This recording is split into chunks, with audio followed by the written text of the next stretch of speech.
On a d'autres au mohoho. Et mes souhaitiers au mois d'hier. What's your name? On a au hin. Et mes souhaitiers au gumagala. Jared Gui. On est gouin. On a eu d'autres à ovo.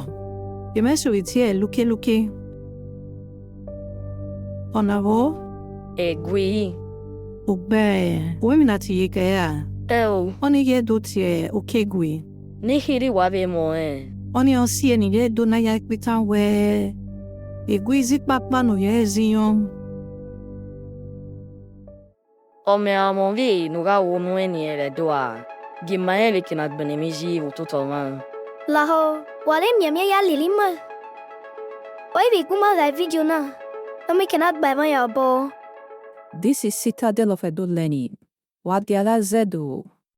Amazewoma awi.